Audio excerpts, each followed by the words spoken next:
Welcome everyone. I'm glad you could join Bonnie and myself today as we facilitate this webinar for you titled GED Train the Trainer Debriefing. I want to take a moment to introduce to you our training team. You can see everybody listed here, and I wanted to send out a big shout out to all of them and also all the host sites who helped us put this together. So as you know, this fall and spring, IPTAY hosted a statewide GED Train the Trainer workshop. Thank you for your attendance. Next slide. Before we get started with the webinar content, please note that each of you are currently muted and are currently in listen-only mode. If you have questions or comments, please type them in the Q&A section. We will also be opening the mics up at the end of the session for additional questions and comments that you may have. Bonnie will let you know the protocol of doing this later in the webinar, but keep in mind you'll have to have a microphone to participate in this, and she'll let you know how to raise your hand and what we're supposed to be doing. Also, the webinar is being recorded, so as usual, look for it in the archives on the website. It's usually there within 48 hours. The PowerPoint is already loaded on the IPTAY website, so you'll be able to retrieve it there. While all of you received a wealth of information and materials to recreate the training for your colleagues, you still may have some questions regarding your duties in this capacity of building endeavor. The webinar will speak to those questions and concerns. As part of an effort to build training capacity throughout our state, our ultimate goal is for you now to go and train your fellow adult educators. Keep in mind that today's webinar is catered to those who attended one of those workshops, but don't worry if you're on the webinar today and you did not attend one of the workshops. I will guarantee you, you'll walk away with some valuable information. Each of you is so important to this process of building that capacity throughout our state. So far, we have highlighted 8 training locations, and to date, we have gone to 7 of those. With our initial Train the Training Institutes, we delivered these trainings and received such great feedback. Thank you so much for all of your evaluations and your comments. They were really very, very nice to hear. And we wanted to let you know that over 300 participants to date have been trained at these locations.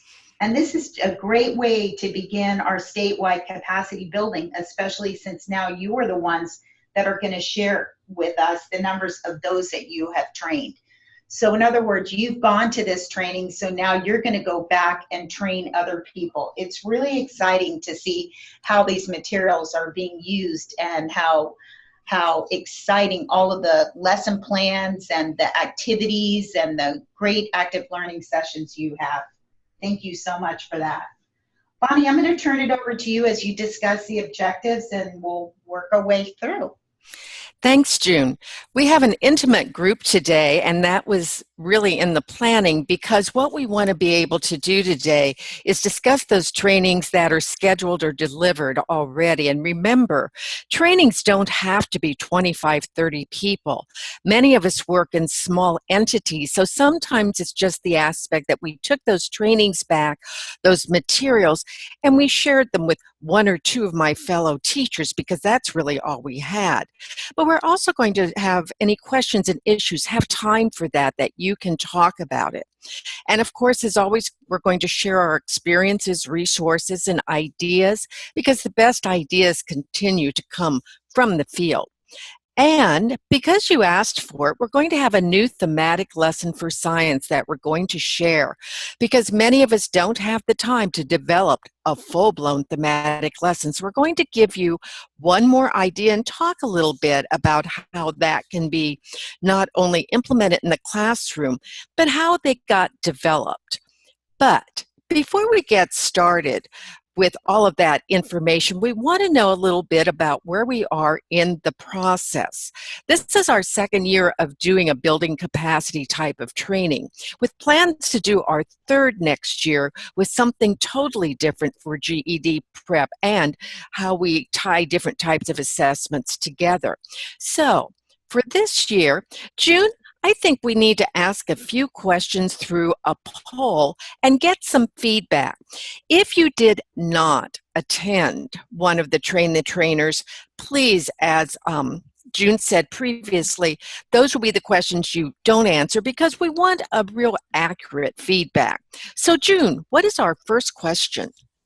Okay, our first question is, have you accessed your IPDate portal and the social studies and science material from the workshop? And it's a quick, just either click yes or click no for us.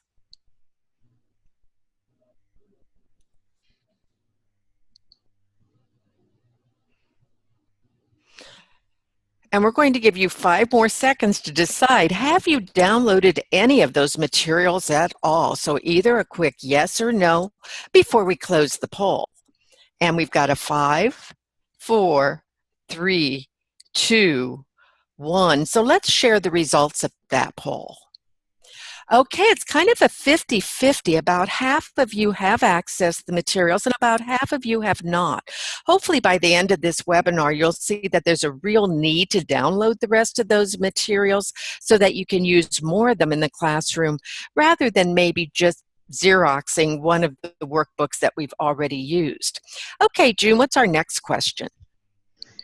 Okay, our next question is, have you integrated one or more activities from the workshop into your classroom?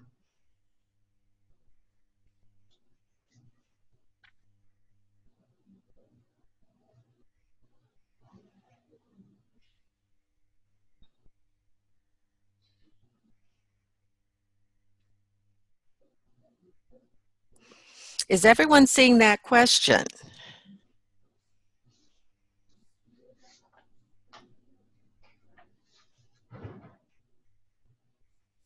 It should be up right now, Bonnie.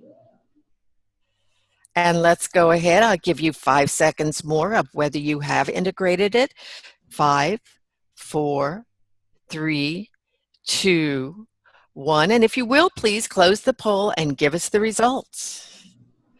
Okay, about 20% of you have. Now, we would have hoped it was a few more than that, but there again, not everyone who attends the workshops are currently in the classroom. So let's take a look at the next question, June. Okay, the next question is, have you delivered at least one training or shared the information with your cohorts?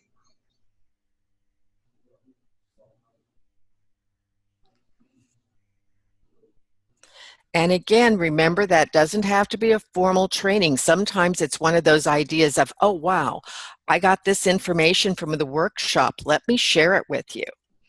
So again, we're going to go with 5 seconds before we close this poll. 5, 4, 3, 2, 1, and let's look at the results. Now that looks great, June. At least half of you have either delivered a training or you've shared that information. And that's what we definitely want to see so that we can build that capacity for everyone. Okay, our next poll question. Okay, for those of you who have delivered more than one workshop, how many have you delivered? 2 to 3, 4 to 5, more than 5? I know that some of you are in larger districts and colleges, and so there's a really good chance that you have delivered more than one workshop.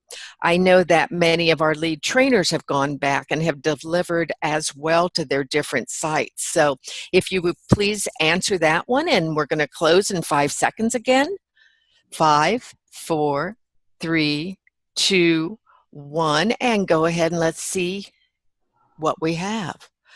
Wow. For those of you that delivered more than one, 100% have delivered 2 to 3. That's great news. That really is building that capacity for information.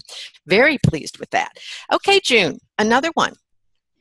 Okay, our next question is this. Please provide an estimate of the average number of participants in each workshop. Less than 5, 5 to 10, 11 to 20, 21 to 30, or more than 30.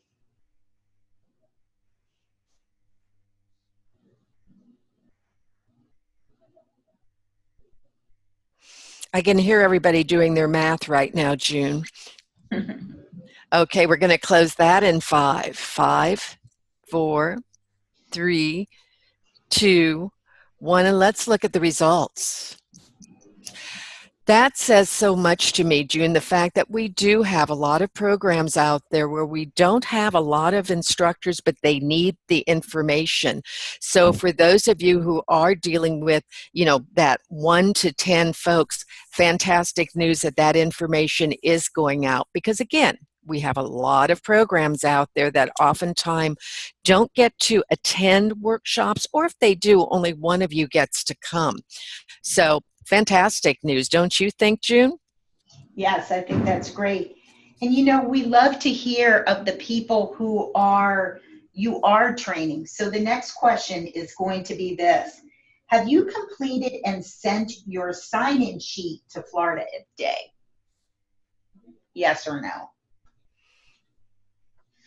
And remember, even if you shared only, with 1 or 2 instructors, we want to know so that we can see capacity is being built.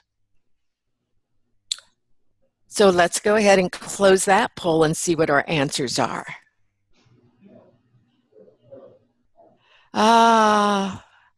June, are you surprised at this?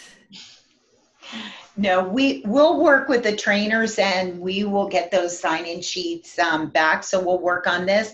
It's just really important for us to have those email addresses so that we can send out extra materials that you might need or additional resources or things like that. So we'll work on that part, Bonnie. However, if you've not sent them in and you just happen to have them, we will give you, at the end of this broadcast, an email. You can either scan them and send them in, or if you like snail mail, put them in an envelope. So all of that will be available to you in just a bit. But we're not quite done. Let's continue on with the next polling question. The next polling question is this. If you have not delivered a workshop to date, when do you plan on delivering the information to your fellow instructors?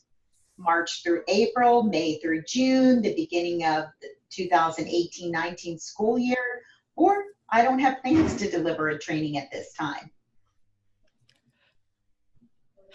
Sometimes I may be the only adult ed teacher and I attended the training and I may not have the opportunity to share it. So don't feel bad if that's the case, but we hope that for those of you who have not delivered that workshop, that you are hoping to deliver in those time frames or even deliver additional trainings.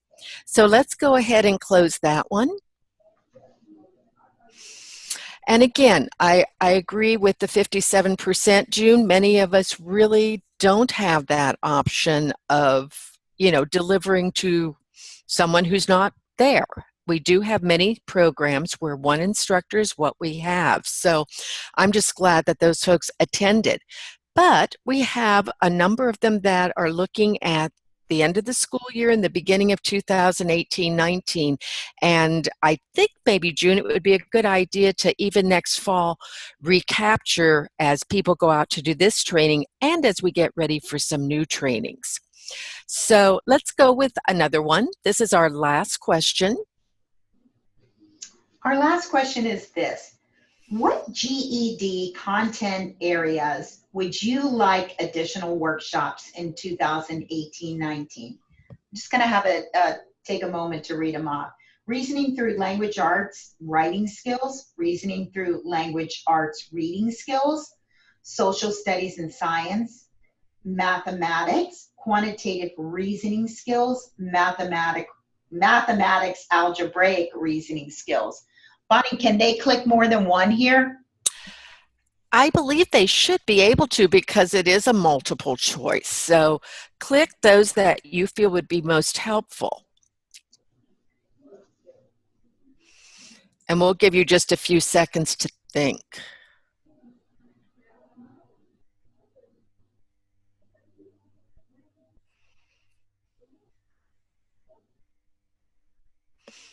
And we're going to close that in 5 seconds. 5, 4, 3, 2, 1. Wow. Those writing skills continue to be right at the forefront. What's really interesting about that, June, is we're doing a couple workshops and corrections this year in March and April, and that was #1 for correctional staff as well. They continue to see that their students are having difficulty in constructed response and are still seeing way too many scoreable zeros.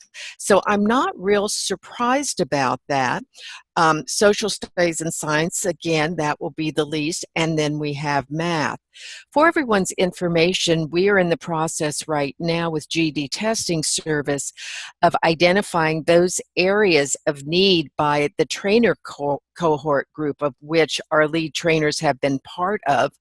And many of those folks are also saying we need more information in integrating reading and writing, and again, in really getting those skills honed into an effective constructed response, with actually math at the national level not being #1 any longer as it had been. So that's an interesting feedback, I believe.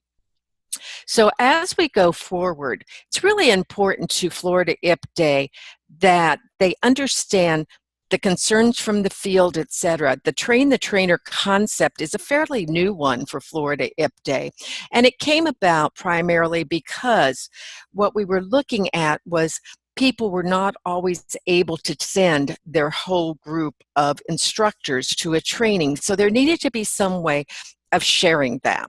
So as we go to the next section, we're going to be doing an open mic. Now, to be able to participate, of course, you do have to have some kind of verbal access, which means either you have a microphone, a headset, or your computer may have that built-in microphone.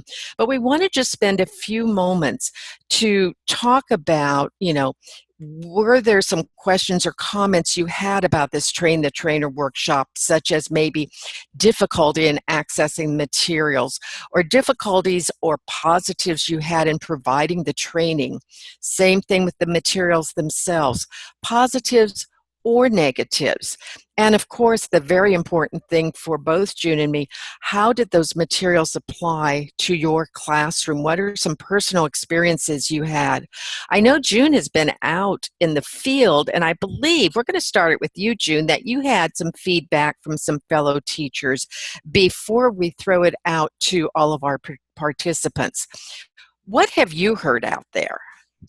Oh my gosh, the feedback was so positive. Overwhelmingly, everyone really loved the hands-on activity. They really loved, well, they loved the M&M experiment. And no one even ate the data, so it was really great. They went back. I heard a lot of people going back and implementing that lesson into their work. We had a lot of people really trying to implement the thematic lesson plans, and really some great ways that they were engaging their students in learning. So it was really, really nice to see how many people walked away with strategies and instructional strategies that they were able to immediately implement into their environment. And today with us, we have some of our fellow lead trainers. I know Jeff is with us, Ron, Jenna, and Brad. But for the open mic, if you would like to share, if you will please just hold up your hand and we will get you unmuted. My fellow lead trainers, if there's any comments that you would like to make as well, please feel free to hold up your hand. So, sharing time.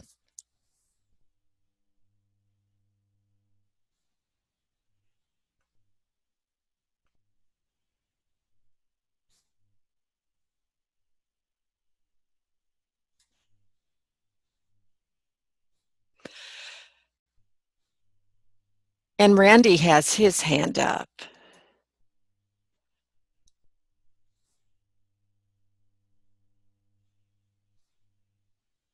Randy, can you hear us or can we hear you? I can hear you. Can you hear me? Definitely. Okay, good. I have a problem getting my teachers together because we have different, we have day classes, night classes, and we're spread out over 8 locations. So to get them together for one training is very difficult. And I send them out all these emails from IPDAY and that offer trainings, and very few of them sign up for that, if any of them sign up for it. So it's kind of frustrating at this end.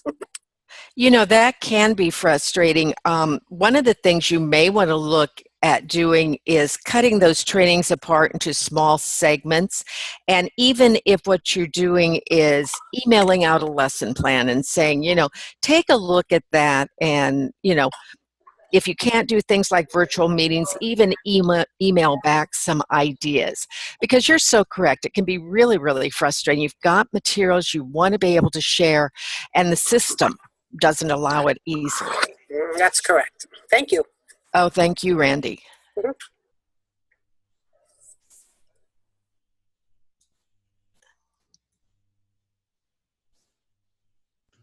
Jeff, I know that Brevard County was doing a lot of things in the classroom. Would you like to share some of that?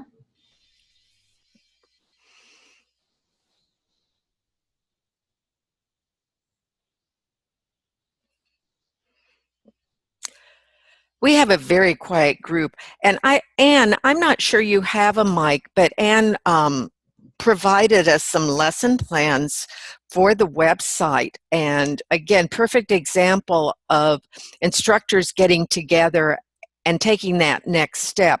And Anne, if you've got access to a mic, can you share with folks what your county has been doing with developing lessons for high impact indicators?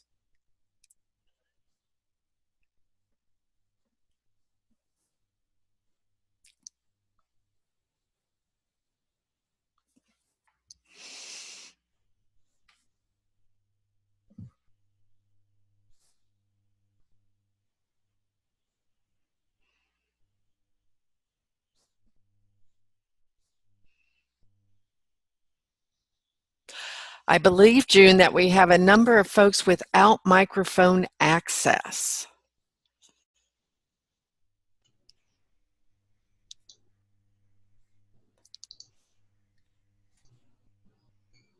Are they raising their hands?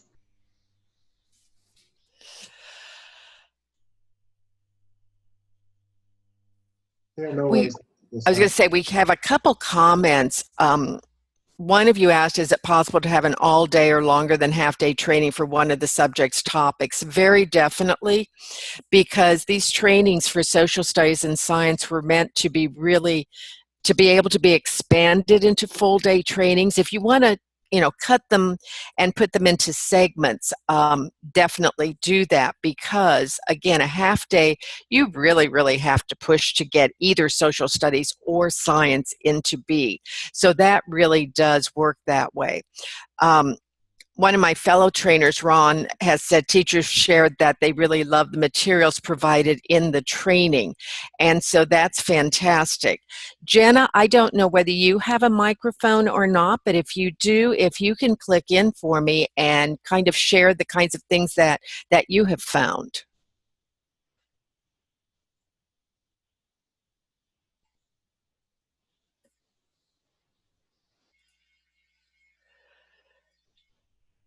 Bonnie, not sure if you can hear me. Yes. Great, thank you. This is Jenna, and I had the pleasure of co-facilitating science and social studies with Ron Cruz in Broward County. And one of the comments that I would share is that we are just, I was so personally thrilled to see how quickly everyone understood and grasped the importance of teaching the thinking skills, teaching critical thinking, versus memorizing facts and figures and dates of social studies, of history, etc. But really understanding how important it is to teach students how to ask how to ask those deeper lying questions, how to dig into Webb's depth of knowledge and really teach the thinking versus the stuff, the content. And I was really impressed by how quickly we grasped that and how those thinking skills can transcend across content areas, not just you're going to find it in social studies, science, mathematics, RLA. And the more that we can teach students to ask those important questions, the more, it will serve them and help them in the long run, and not just on the GED tests, but to be successful in life and in their career fields. So we were really impressed just to see how well all of the educators, grasp the importance of the thinking skills versus, picking up the knowledge, the content, the dates, etc. And, that's a great comment, Jenna. Thanks for sharing on that, because GED Testing Service strongly believes in that also, that it's not just about a test on that day. It is indeed teaching those higher order thinking, problem-solving skills. And one of Ron's comments was that one of the trainings, someone mentioned that thematic approach and the mapping of the topics helps simplify what teachers have to teach in the sequencing of the topics. And it's not just sequencing of topics for instructors, but this last in-session webinar that we did from GED Testing Service talked about sequencing skills for students as well, and how that big skill of sequencing crosses all content areas. So very, very true. What I'm going to say is we're going to do just a couple moments. If some of you do not have a mic, but you'd like to share some of your ideas or some of your comments with the rest of the group. I've been mentioning, the first names of my fellow trainers, but again, you definitely can be anonymous as you put in the information. The important thing to us at IPDAY is that we do have time to there again get the information from you, from the field, so that as we go forward with trainings, we are indeed developing trainings that you need.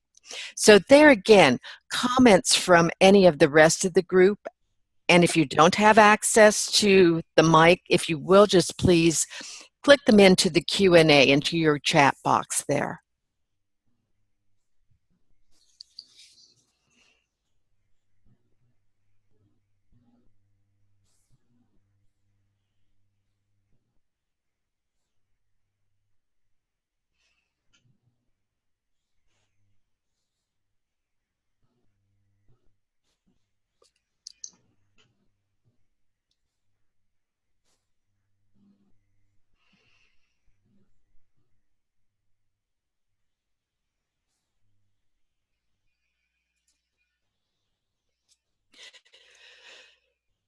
June, we have a very quiet group. As we go forward, though, if any of you have questions or comments, please type them in. We will come back to those areas one more time at the end of this webinar.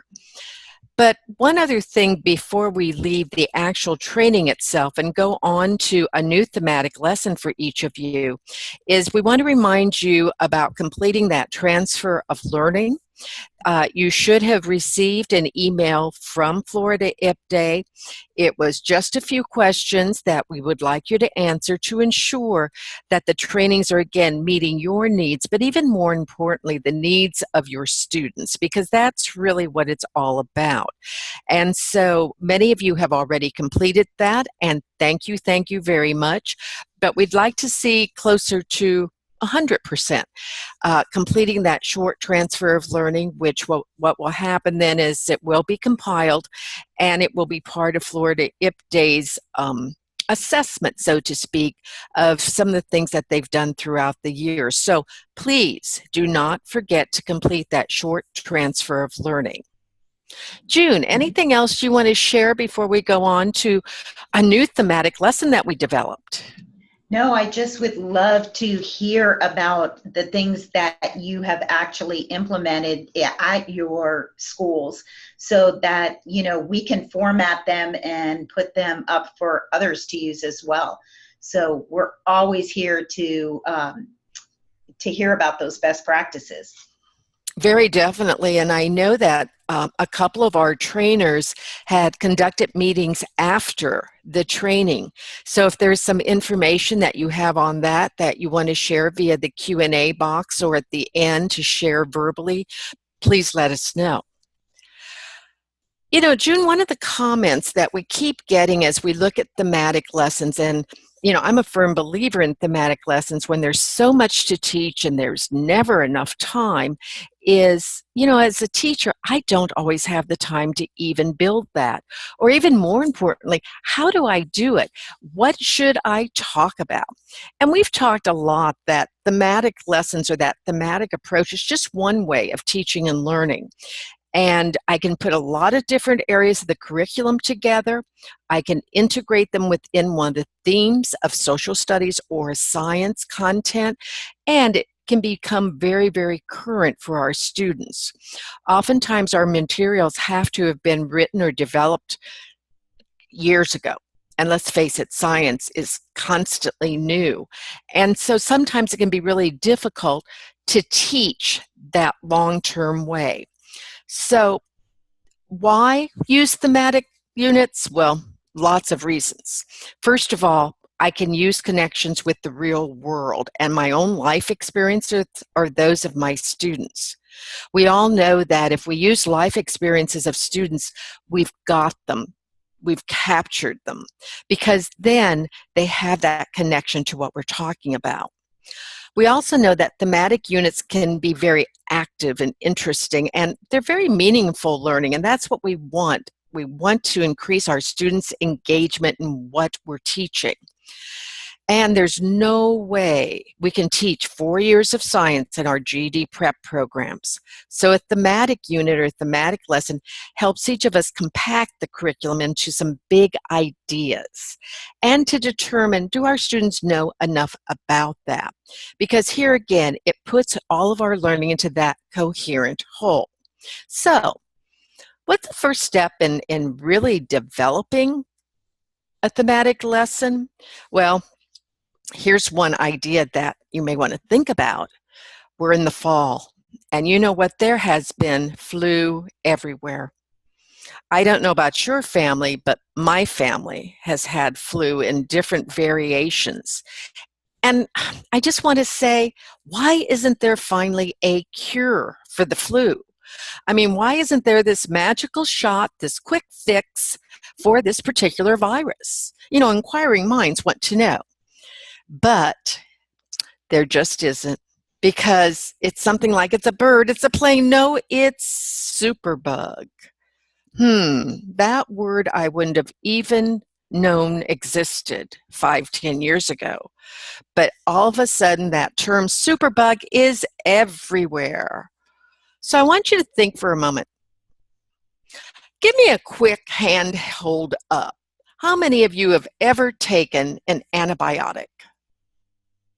Let's see those hands.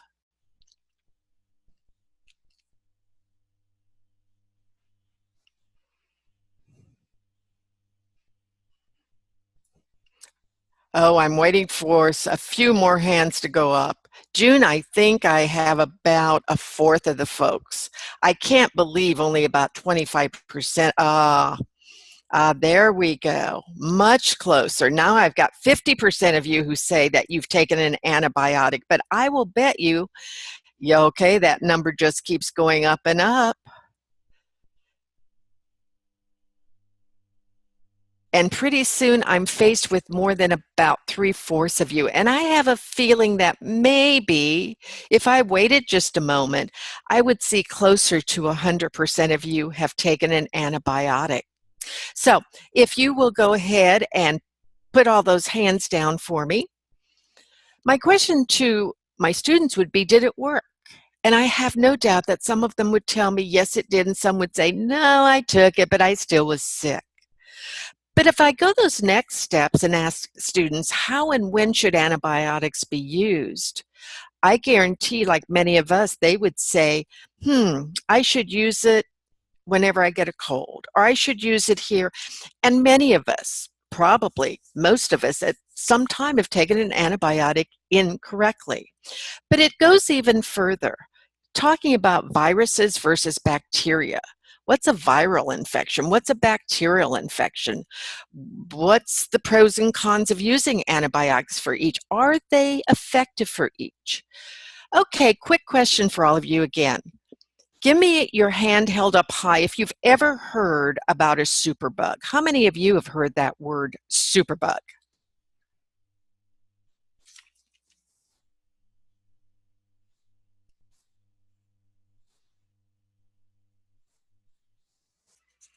Who's heard the word superbug?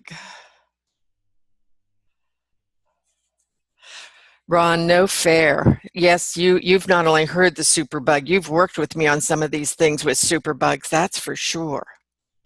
I found out a whole lot about superbugs when my husband was in the hospital this past year, and he ended up with a superbug that antibiotics just didn't work for. They had to do all kinds of things.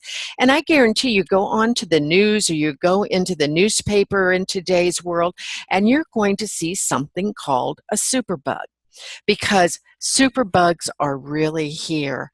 In fact, in our country, over 2 million people each year become infected with a bacteria that's resistant to antibiotics. It's called a superbug. And when you take a look at numbers, the statistics, last year over 23,000 people died as a direct result of an antibiotic-resistant infection. And by 2050, 30 years from now, it's projected that antibiotic-resistant infections will cause more deaths annually than cancer. Over 10 million people worldwide are expected, or one person every 3 seconds. That's the projection. So what I have here is a topic that I see in the news all the time. It's in the headlines. It's definitely something important because in life sciences, we do have to talk about bacteria. We have to talk about infections. Those are big ideas of science. And my students can connect with it because it's something that they know about. So from the headlines, I've got a great idea for a thematic lesson. And if you remember when you were with us during the session, we talked about developing lesson plans using the 5 E's. First of all, engaging our students. You know, I want you to be interested. Then having them explore some topics. And then finally, as the instructor, I get to explain some things, but then extending their knowledge and finally evaluating. So many times with our lessons, we start at that explain. As a teacher, we say, today we're going to do this, this, and this, rather than letting students become engaged first and explore things and just ask such questions as, why is there a war? Why is it a silent health emergency? And of course, why would it even be important to me? So today, you have a new resource that takes that thing called Superbugs and builds out a full-blown unit that you can take back to the classroom today and covers those 3 big areas: life science, physical science, and earth and space, with activities for you to use under life science that deal with bacterial and viral infections.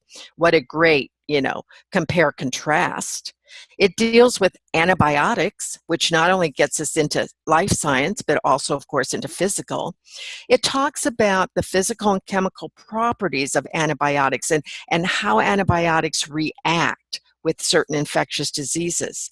And then, of course, we also have earth and space science, that global challenge of infectious diseases and the effect on Earth systems. In fact, there was an article I was reading the other day that talked about diseases that are coming back into the forefront more and more, where once upon a time we thought some of these diseases were gone from the human race, and they're not. So one topic across all 3 content areas. So let's just take a quick look at the lesson plan and how it can work for you. And I'm going to actually click to the lesson plan itself because it should be just a little bit easier to see. Like all lesson plans, the way Florida IPDate does the GED prep lesson plans is to provide you first with what are the standards that are covered. And you can see there's the Florida GED science standards from our curriculum framework and science practices. So if you're working for someone who says, okay, what standards are you covering with this lesson plan? They're already identified for you. You also, in this lesson plan, like all of the others, have the objectives of the lesson, as well as all of the materials that you will need, all of the handouts, so you don't have to develop any of them from scratch. Just make them your own. You'll also notice in this particular science lesson, under the process, it goes with the 5 E's. So it tells you exactly how to engage your students and how to get them started thinking about infectious diseases, better known as superbugs. From the engagement activities, you'll notice that you do have some URLs for websites that work very well for you. For those of you who may be in corrections and don't have access to this, please note that there's other ideas for you. Sometimes we can't always show videos, but we can access some of the other information. So you'll notice on this page it says, if you do not have access to this video, you may wish to use a news video, a current article, or a real-world example, and some possibilities are there for you. In the 5 E's, the second one, of course, is to explore, and it provides you with some activities and handouts where students are able to read a handout and then do a Venn diagram. And as we go through the handouts in just a minute, you'll notice that handout A has a sample answer key. Sometimes as instructors, we don't always have the opportunity or the time, especially for part-time instructors, to go ahead and get all of the answer keys completed. They're all here. With Explain, that really starts providing our students with much of the information on superbugs, and you'll notice there again, we're going to talk a little bit about Alexander Fleming, a very important name because he discovered penicillin, once thought to be the only antibiotic we would ever need. Again, you have a handout on Mr. Fleming, Dr. Fleming actually, and some sample resources. The next segment is to extend our students' knowledge. And here you'll notice that we have some extension in the area of earth science and physical science, because this lesson primarily focuses on the life sciences. But our students need to know that this particular topic crosses over into the other areas. And last but not least, evaluation. Again, anything from short questions to just some think about. Example, overuse of antibiotics increases the chance of bacteria developing resistance. Where do you get that? Let students explore. And last but not least, because this type of a lesson shouldn't necessarily be held just for GED prep students, we can put our ABE students through this lesson as well by just a few modifications so that we slightly differentiate. Instead of having them summarize all the basic ideas from an article, maybe we give them a chart that provides them that information. Or instead of, again, having them write a paragraph, maybe they write a sentence. All the types of modifications that will work for superbugs. And then, last but not least, this lesson plan, like every other lesson plan from Florida IPDate, has all of the handouts you'll need. All you need to do is print them and provide them to your students as you go through the process. So here you will have a sample Venn diagram, but you'll also have a sample answer key. You will have, again, the different articles that you will need to use. You know, I don't know about you, but I always hated developing a lesson, and I'd have this wonderful article, and then I'd go back to it a year later saying, you know, I want to update this lesson. I couldn't find the article. So here again, instead of having to go out to the web and hope those articles are there, all of the articles are here. And you'll notice this one that talks about the differences between bacteria and viruses was even updated. in March of 2017. Information in science is constantly updated. Some of the other items you'll notice look very familiar, I am sure, to things that you're already doing in your classroom, such as the completion of a graphic organizer with a disease that they want to know something about. Always making sure that our students, again, first and foremost, connect to what we're talking. So all kinds of ideas for you with one lesson plan that deals, again, with a new from the headlines, something called the Superbug.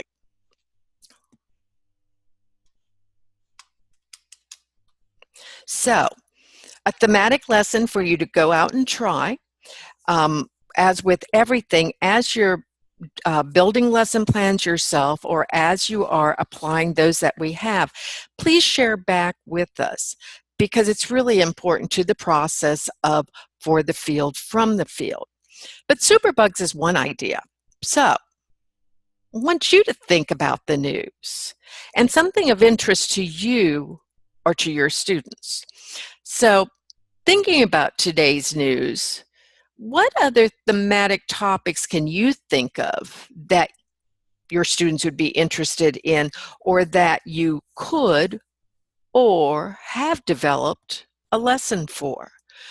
And if there's one that you have, go ahead and just click it into your Q&A. What's a topic that you think would be a great topic for a thematic lesson in science?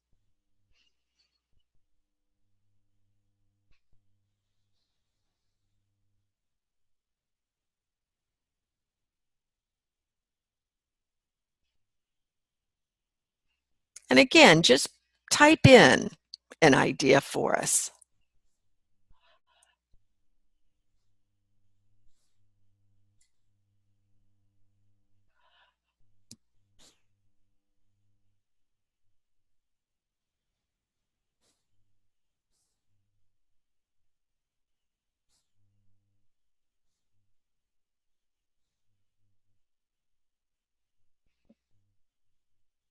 Okay, June, you want to get us started? Oh, I've got one here. The whole global warming idea. That would be a great thematic lesson. I think of all of the things out there that are in the news today about global warming.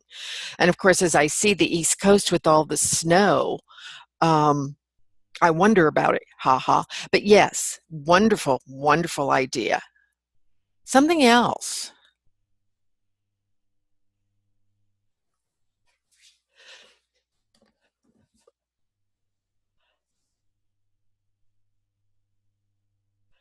Okay, June, I think on a Wednesday afternoon, if everybody's a little bit brain dead. I hear you.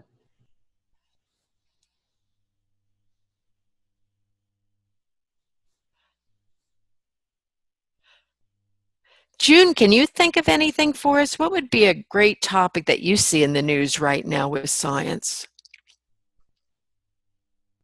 Oh gosh, Bonnie, now you're putting me on the spot. Oh, let me think.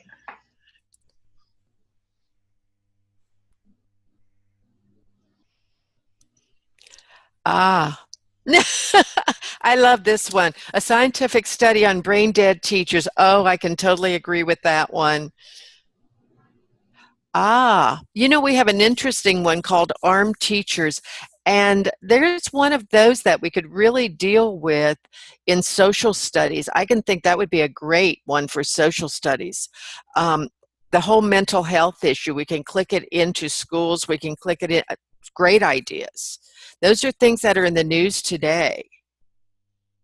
Think of all the weather that's happening right now. Think of all of the information that's out there about countries where, you know, we continue to have diseases that just scary as all get out.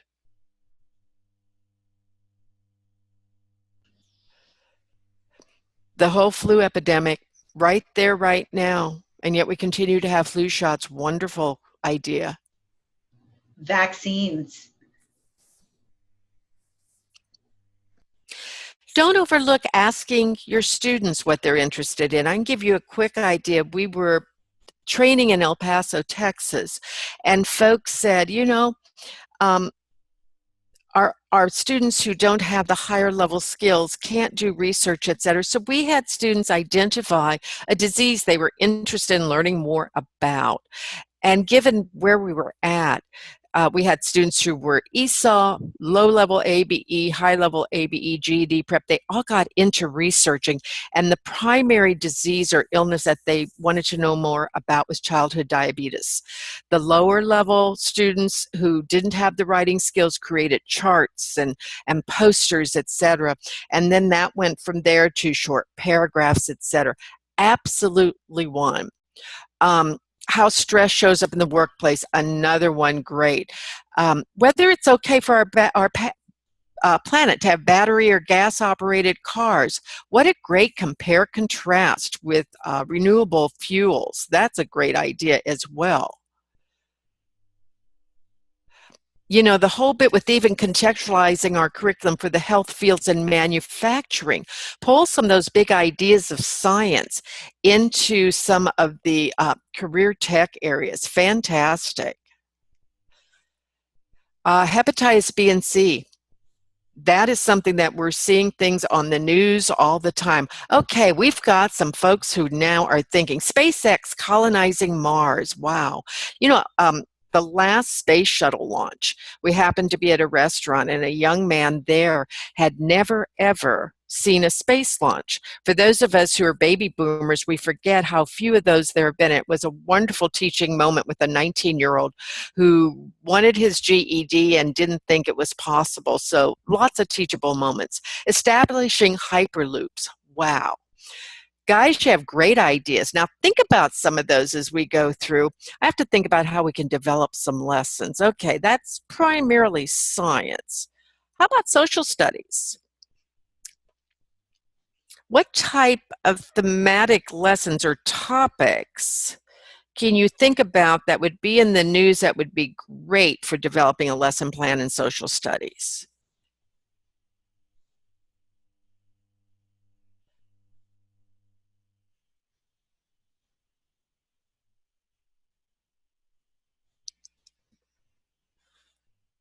I know, I just changed the whole setting for you. Now you have to think social studies.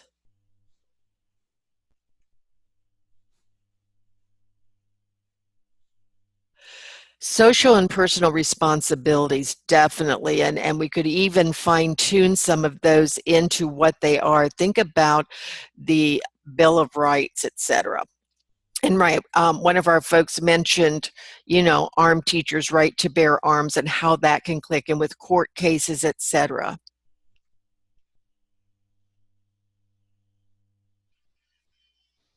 Other ideas, social studies.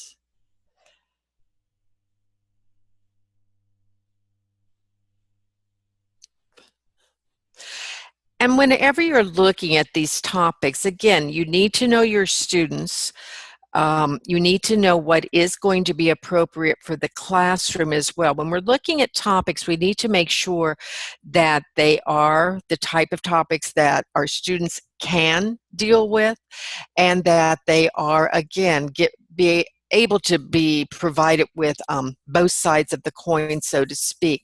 So those are the types of things. What may be appropriate in some areas may not be appropriate for other sets of students, depending upon where we live, age, etc., etc. When we're looking at thematic lessons, we always want to pull back into those big ideas or themes for the GED test.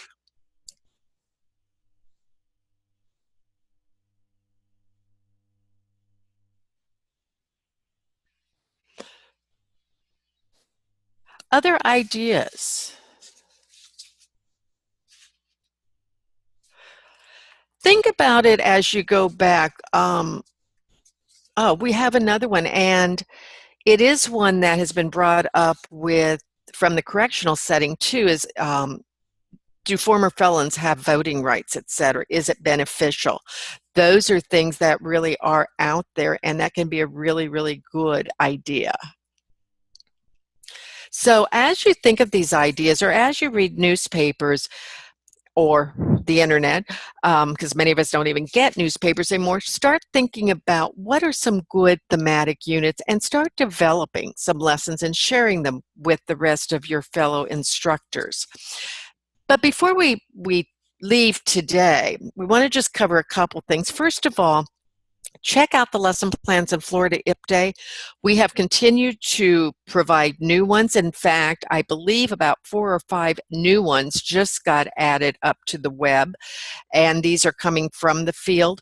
But as you look at even the science and social studies ones that are up there, looking for Newton, uses Newton's laws of motions and applies football moves to each of the laws. A great thing to do. Bill of Rights is in the news. Can students find, either via a search of the internet or newspapers, how each of those rights is, again, a very applicable right in today's world?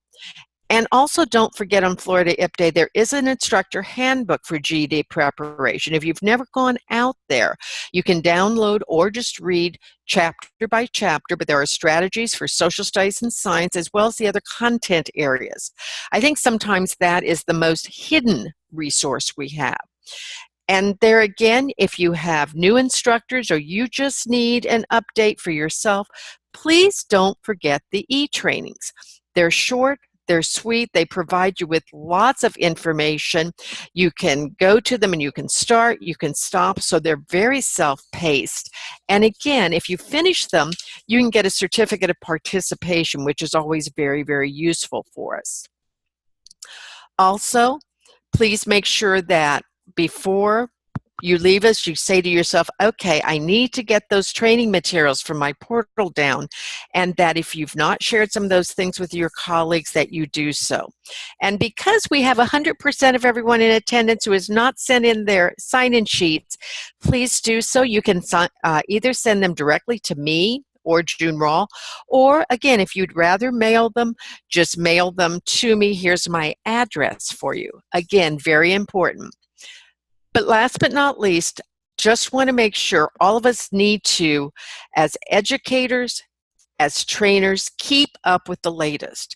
And so if you have not gone out to GEDtestingservice.com and you have not signed up where it says subscribe to emails and signed up for In Session, which is their newsletter, please do so. If it's one thing that you do on GED Testing Services site, I'd be thrilled, because we all want to know the latest, and that is the way each and every one of you will learn the latest information from GEDTS.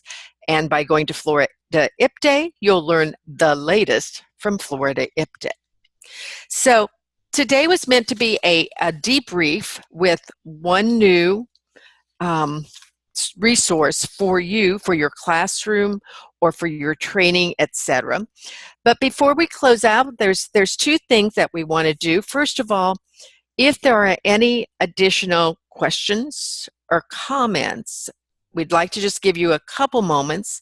And then, as always, we'd like to take just a moment for you to answer a couple questions for feedback about today's webinar.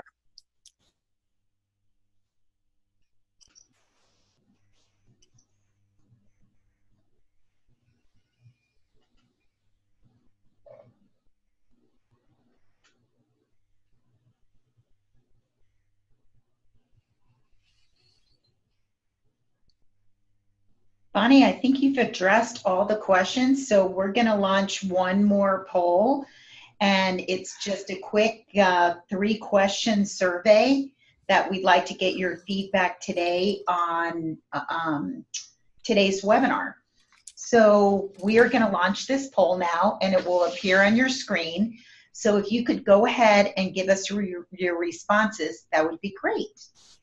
We'll give you about a minute, and then I'll come back on and close the webinar today.